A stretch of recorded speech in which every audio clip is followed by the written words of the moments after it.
India में सबसे important चीज क्या है? उसका घर। सबको अपना घर एकदम बेस्ट बनाना है, स्ट्रांग बनाना है, लग्जरियस, ट्रेंडी, सब कुछ उसमें चाहिए। और इस चक्कर में हम क्या करते हैं, उस पर एक्स्ट्रा खर्चा कर देते हैं जिसकी हमें जरूरत भी नहीं होती। वो एक्स्ट्रा खर्चा कैसे हो जाता है, आज इस वीडियो में आपको पता चलेगा। और डे बाय डे घर की कंस्ट्रक्शन महंगी होती जा रही है, तो आज मैं आपको बताऊंगा कैसे आप 4 से 5 लाख रुपए बचा सकते हैं। हम जब भी घर की कंस्ट्रक्शन करते हैं, हमारे पास प्लॉट होता है 1000 स्क्वायर फीट का, 2000, 800, 200, 900, जितने भी स्क्वायर फीट का, हम क्या करते हैं, पूरे एरिया पे घर उठा देते हैं। सबसे बेस्ट बेकार चीज वो है, एक तो आपके पास ना गार्डन बचता है, ना कोई पार्किंग बचती है इतनी अच्छी सी। तो मैं बोलता हूँ बेस्ट क्या है, अगर 1000 स्क्वायर फीट का घर है लगा लो, अब वहां पे 500 से 600 स्क्वायर फीट में अपना घर बनाइए। 1 स्टोरी, 2 स्टोरी, 3 बनानी पड़ी। एक तो फाउंडेशन का खर्चा बचता है, बेस्ट चीज है। फाउंडेशन पे आपका 250 से 300 रुपए पर स्क्वायर फीट के हिसाब से होता है। देख लो कहां, मतलब अगर 100 स्क्वायर फीट एरिया भी छोड़ोगे, 35 से 40 हजार रुपए बच गया। अगर 200 स्क्वायर फीट ऐसे ऐसे जोड़ते जाओ, कितने पैसे बच जाएंगे। और एक लग्जरियस घर कैसे रेडी हो जाएगा, क्योंकि डबल स्टोरी होगी, एलिवेशन अच्छी आएगी, 3 स्टोरी की और ज्यादा एलिवेशन अच्छी आएगी और खर्चा कम होने वाला है। तो आपको क्या करना है, आपका जितना भी एरिया होगा, आधे एरिया में या 60-70% में घर बनाइए, डबल स्टोरी कर लीजिए। अगर रिक्वायरमेंट 2 BHK 3 BHK की है, आगे गार्डन छोड़िए, पैसे भी बचेंगे, देखने में भी प्रीमियम और लग्जरियस वो लगने वाला है। अगली सबसे बड़ी गलती क्या होती है, जब हम इलेक्ट्रिक पॉइंट या प्लम्बिंग का काम करवाते हैं, चलो इलेक्ट्रिक का पकड़ लेते हैं, इलेक्ट्रिक का काम करवाते हैं हम, पूरा हमारे इलेक्ट्रिशियन पे छोड़ देते हैं। उनका क्या होता है, पॉइंट के हिसाब से आपने रेट बनाया होता है। एक तो आपको पॉइंट के हिसाब से वो आपको बेवकूफ बना देगा, इतना खर्चा होगा। दूसरा, वो एक्स्ट्रा पॉइंट देगा ही देगा। आप स्विच देख लो, सामने बोर्ड है, ठीक है, यहाँ पे कितने स्विच लगे हैं, 3-4 स्विच लगे, बाकी खाली है ना। तो ये जो खाली है, इन पॉइंट्स के भी पैसे लिए हैं आपसे, लेबर चार्ज, यहाँ से वायर भी गई होगी, वो मटेरियल का खर्चा भी। तो हमेशा क्या करो, जब भी इलेक्ट्रिक पॉइंट बनाने हैं तो लेआउट दे दो कि मेरे को यहाँ स्विच चाहिए, यहाँ स्विच चाहिए, फैन का स्विच 1-2 एक्स्ट्रा, बस। मतलब उसको अपनी मर्जी से करने दोगे तो खर्चा होने वाला। वैसे प्लम्बिंग में क्या होता है, वो भी पॉइंट के हिसाब से आपसे चार्ज करेगा। तो पॉइंट के हिसाब से नहीं, मैं बोलता हूं पर स्क्वायर फीट के हिसाब से दे दो, या बाथरूम के हिसाब से। एक तो आपको बिल बनाने में इजी होगा, दूसरे आपके पैसे बचेंगे। तो ये चीज भी आपको करनी है। सबसे ज्यादा क्या होता है, जो इंडिया में पैसे वेस्ट होते हैं घर बनाते हुए, और बेवकूफ भी आप बन जाते हो, कि ठेकेदार के पास चले जाते हैं। ठेकेदार कोई कॉन्ट्रैक्टर को ही बोलते हैं कि चलो जी प्लान भी आप दे दो, नक्शा आपका रहेगा, सब कुछ, हम आप पे भरोसा करते हैं, आप हमारे लिए सब कुछ बना दो। भरोसा किसी पे मत करो। इस समय घर की कंस्ट्रक्शन करवा रहे हो, खुद से बनाओ। अगर उससे नक्शा बनवाओगे कॉन्ट्रैक्टर से, वो करेगा क्या, एक तो वो स्लैब का एरिया थोड़ा बढ़ाएगा। जितना ज्यादा स्लैब होगा उसको उतना फायदा होने वाला है, जितनी वो बालकनीज निकालेगा उतना उसको फायदा होने वाला है। तो नक्शे में वो सरिया भी कम कर सकते हैं, क्योंकि उसका मटेरियल आपने दिखा दिया, आप ही नक्शा बनाओगे, आप ही मटेरियल लगाओगे, बस आप बता दो पर स्क्वायर फीट कितना खर्चा होगा। तो बोल देगा 1200 रुपए दे देना, आप तो खुश हो जाओगे, कितना बढ़िया आदमी है। 1200, मार्केट 1400 चल रहा है, 1200 दे रहा है, क्योंकि प्लान उसने आपको 1200 के हिसाब से बनाया होगा। देखने में बड़ा होगा लेकिन वीक घर होगा। तो रिकमेंड मैं क्या कर रहा हूं, सारे नहीं होते, कुछ कॉन्ट्रैक्टर होते हैं, सब नहीं दिल पे लेना बात। देखो करना क्या है, प्रॉपर आर्किटेक्ट अलग से करो और कॉन्ट्रैक्टर अलग से करो, दोनों खुश रहेंगे, दोनों को फायदा भी होगा और अच्छा घर भी आपका बन जाएगा। सारा डिपेंडेंसी कॉन्ट्रैक्टर पे मत रखो, बेवकूफ बन रहे हो, और खर्चा भी ज्यादा होता है, 1-2 लाख रुपए ज्यादा लग जाएगा और क्वालिटी का घर बनेगा भी नहीं। अगली चीज क्या करनी है, ठीक है, जब भी घर की कंस्ट्रक्शन करनी है, ये रूल फॉलो कर देना, पैसे भी बचेंगे, स्ट्रॉन्गर भी बनेगा, मेंटेनेंस भी करनी पड़ेगी। पहला रूल क्या है, तीन स्टेप होते हैं इस रूल के। पहला करना है, प्लान बनाना है अपना घर का, जो भी आपको, अपने सब बैठो घर वाले, जो भी आपको चाहिए, 1 रूम चाहिए, 2 रूम चाहिए, लॉबी चाहिए, किचन, जो भी रिक्वायरमेंट है वो रिक्वायरमेंट पूरी करनी है। उसके लिए क्या करना है, आपको चले गए किसी आर्किटेक्ट के पास, आर्किटेक्ट के पास ही जाना, जो एक्सपीरियंस आर्किटेक्ट है, उसको बोलो मेरा कुछ ऐसी रिक्वायरमेंट है, मेरे को ऐसा घर चाहिए जिसमें ये चीजें, वो आपके लिए प्लान रेडी कर देगा। जब आपका प्लान रेडी हो जाएगा, एक बार उसने आपने सेलेक्ट कर दिया कि प्लान रेडी है, उसके बाद कॉन्ट्रैक्टर को वो प्लान दिखाओ। तो आपके एरिया में 3-4 कॉन्ट्रैक्टर मस्ट होंगे जो काम कर रहे हैं, लोगों के घर बना रहे हैं। देख लो जिसका घर अच्छा लगता है उस ठेकेदार के पास चले जाओ, प्लान दिखाओ, ये रहा हमारा प्लान, इसका पर स्क्वायर फीट के हिसाब से कितना खर्चा आप लोगे, विद मटीरियल, विदाउट मटीरियल, जैसे भी आपको करना है, आपको सही लगता है, क्योंकि सेम ही खर्चा बढ़ जाता है, थोड़ा ऊपर नीचे होता है, मटीरियल विद मटीरियल। तो वो बोलेगा 1200 स्क्वायर फीट, दूसरे ठेकेदार पर चलो बोलेगा 1300, 1400, ऐसे कर लिया, ठीक है, सबका आपने सेलेक्ट कर लिया। एक ठेकेदार ये हो गया कि हमें ये 1400 वाला परफेक्ट लग रहा है, उसको बोलो एग्रीमेंट करते हैं, इस पे लिखो 1400 रुपए आप रेट ले रहे हो, इतना टोटल एरिया है स्लैब का, क्योंकि प्लान हमारे पास है, टोटल खर्चा कितना होगा, 35 लाख, 36 लाख, ठीक है, उसने लिख दिया 36 लाख रुपए आपका खर्चा होने वाला है। उसके बाद उससे लिखवाओ कि क्या क्या काम वो करके देगा 36 लाख में और क्या नहीं करके देगा, फिर घर का काम शुरू करो। परफेक्ट घर बनेगा, ना कोई टेंशन है, ना बेवकूफ बनोगे, ना वो भागेगा, सब सही होगा। इंडिया में सबसे जोलजाली क्या है, ठेकेदार भागते हैं, ये बहुत है, मैं खुद ठेकेदार हूं, हम ये चीजें देखी हुई हैं, तो इसलिए ये चीजें बता रहा हूं, ये होती हैं। अगली चीज क्या करनी है, जब भी घर की कंस्ट्रक्शन करवाते हो, पैसे बचाने हैं। इंडिया में 2 किस्म के स्टील आपको मार्केट में मिलेंगे, TMT, TMX, ये सब छोड़ो। प्राइमरी सेकेंडरी कौन सा हो गया, प्राइमरी हो गया टाटा, जिंदल, जो आयरन ओर से स्टील बनता है, बनने के प्रोसेस छोड़ो। दूसरा हो गया कामधेनु, हो गया जो मतलब पुराना सरिया होता है उसको पिघला के सरिया बना देते हैं। मैं बोलता हूं अगर 1 स्टोरी का, 2 स्टोरी का, 4000 स्क्वायर फीट का घर बन रहा है, मतलब 1000, 2000, 4000 स्क्वायर फीट तक 2-3 स्टोरी तक। सेकेंडरी स्टील यूज़ करो, कोई दिक्कत नहीं है, बस उस पर ध्यान दे देना।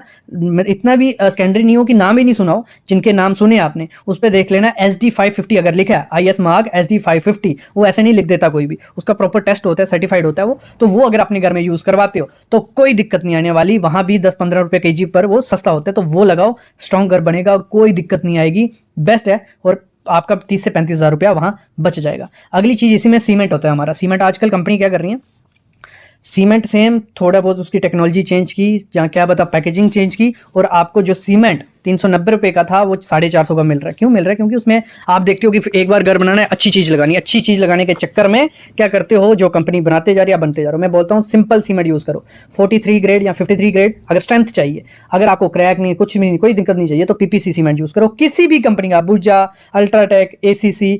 तो मैं तो रिकमेंड करता हूँ अबूजा या ACC का यूज़ करो, बाकी आप कर सकते हो, कोई दिक्कत नहीं है। सीमेंट का जो आपको 50-60 रुपये एक्स्ट्रा देने, 400-500 बैग लगने हैं, कहाँ हिसाब जाता है, तो मत दो, सिंपल बैग यूज़ करो। बस ध्यान क्या देना है, जब कंक्रीट बन रहा है तो प्रॉपर से वो मिक्सिंग कर रहा है नहीं कर रहा है, मतलब उसमें जितना सीमेंट डलना चाहिए नहीं डल रहा है, वो चेक करना है, वो मस्ट होता है। दूसरा, कंक्रीट जब हो रहा है पानी ज़्यादा नहीं डालना है, वाइब्रेटर प्रॉपर से चलाना है, तो एक सही कंक्रीट बनेगा। अगर वो दूसरा सीमेंट डाल दोगे, आपकी चिंता खत्म, हमने सीमेंट दे दिया, तो वो भी कंक्रीट बनता है। बहुत चीज़ें इसमें मैं वीडियो पहले ला चुका हूँ, और चाहते हो वीडियो इस चीज़ पे बात करने पे मैं ले आऊँगा। तो ये चीज़ है, सिंपल सीमेंट यूज़ करो, कोई दिक्कत नहीं आने वाली, स्ट्रॉन्ग घर बनने वाला है।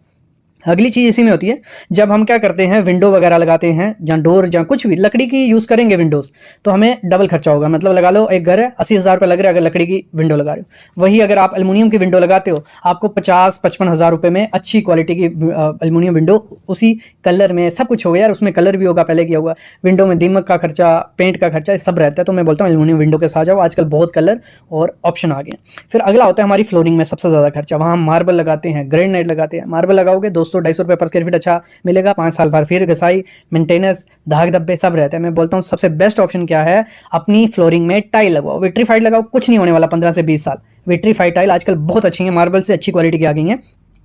सेम कलर की पूरे घर में लगाओ, एक तो पैसे भी बचेंगे, देखने में अच्छा लगेगा। रिकमेंड करता हूँ व्हाइट टाइल लगाओ, बेज कलर लगाओ, पेस्टल शेड्स लगाओ, और वैसे जैसा भी आपको इंटीरियर करना है आप उसके साथ कर सकते हो। घर लग्जरियस और ट्रेंडी लगने वाला है, तो मैं रिकमेंड यही करता हूँ कि टाइल लगाओ, विट्रीफाइड, पैसे भी बचेंगे और घर अच्छा भी बनने वाला है। अगला चीज़ क्या होता है, जब हम घर बना रहे होते हैं, कलर का।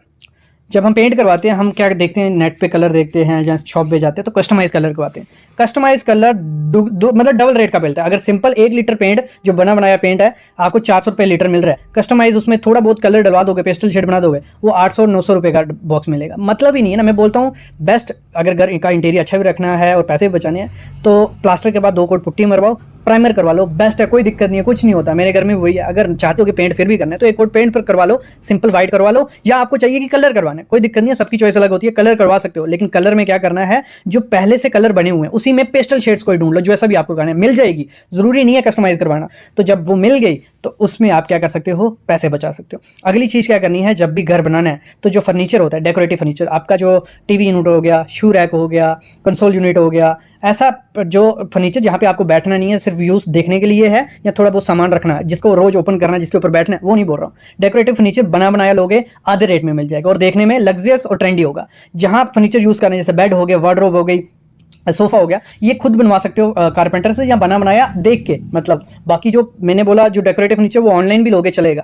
तो इससे क्या होगा, आपके काफ़ी पैसे बचने वाले हैं और घर स्ट्रांग बनेगा। तो ये जो 15 चीज़ें मैंने आपको बोली ना, इससे आपकी घर की क्वालिटी को रत्ती फर्क नहीं पड़ा, घर स्ट्रांग हुआ है और पैसे भी आपके 3 से 4 लाख रुपए, मैं कम बोल रहा हूँ, बच गए हैं। ज़्यादा पैसे बच गए। जो चीज़ें 15 चीज़ें अगर जो मैंने आपको बताई अगर फॉलो करते हो तो गारंटी है 3 से 4 लाख रुपये बच जाएंगे और घर स्ट्रांग भी बनेगा। तो जब भी घर की कंस्ट्रक्शन करवाओ ये चीज़ें फॉलो करो, घर स्ट्रांग बनेगा, कम मेंटेनेंस करनी पड़ेगी और कोई दिक्कत नहीं आएगी।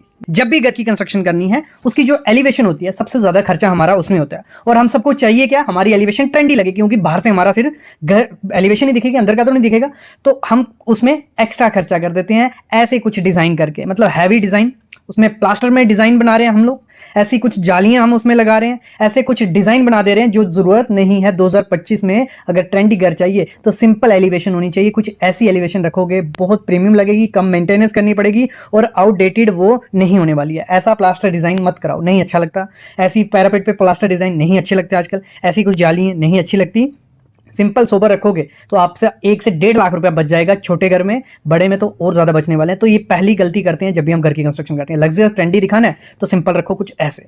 अगली चीज क्या करते हैं हम, जब सीढ़ी बनाई जाती है तो हम क्या करते हैं, देखो देखी में हमने उसके घर में देखी फोल्डिंग स्टेयर जो ऐसी कुछ रहती है, जिसके नीचे बेस स्लैब नहीं होती, सिंपल नीचे से टप्पा दिखता है। फन क्या है, मतलब क्या है, कुछ नहीं है। इसको जहाँ तो ढक दिया जाता है, जहाँ तो ये ऐसे ही सीधी रहती है, तो ये ना तो देखने में अच्छी है, इसमें एक्स्ट्रा लेबर लगती है, एक्स्ट्रा टाइम जाता है, और ना देखने में अच्छी लगती है। मैं बोलता हूँ सिंपल सीढ़ी बनाओ, आपका 40 से 50 हज़ार रुपया बच जाएगा। कितना? 40 हज़ार, बहुत बोल रहा हूँ, लेकिन लेबर चार्जेस उसमें ज़्यादा है, कंक्रीट ज़्यादा लगता है, टाइम, शटरिंग सब कुछ ज़्यादा लगता है। तो सिंपल स्टेयर बेस्ट स्टेयर, कोई दिक्कत नहीं है। फिर आती है हमारी फॉल सीलिंग। फॉल सीलिंग भी देखो देखी में ही बन रही है, कोई ज़रूरत उसकी नहीं है, और आजकल तो आउटडेटेड हो गई है। कुछ ऐसी फॉल सीलिंग हम भरी भरी बना देते हैं जिनकी नहीं ज़रूरत है, नहीं अच्छी दिखती, कोई मतलब ही नहीं है। बेस्ट ऑप्शन क्या है, अगर यहाँ भी आपको क्या करना है, लाख रुपया बचाना है, क्योंकि 1,000 स्क्वायर फीट में घर में लाख से 1.5 लाख रुपया लग जाता है, आपका 50,000 बच जाएगा उसमें से। प्लेन सीलिंग है, जब आपकी स्लैब कास्ट हो रही है तो वहां पे प्रोफाइल लाइट के लिए पॉइंट छोड़ दो। पहले डिजाइन चूज कर लो कि मेरे को अपना कमरे का डिजाइन कुछ ऐसा बनाना है, प्रोफाइल लाइट से पॉइंट छोड़ दो, सस्ते में काम हो जाएगा, मतलब आधे से आधे रेट में काम हो जाएगा। वो नहीं करना है, प्रोफाइल लाइट नहीं लगानी है। क्या करो, प्लेन सीलिंग है, सरफेस लाइट लगा दो।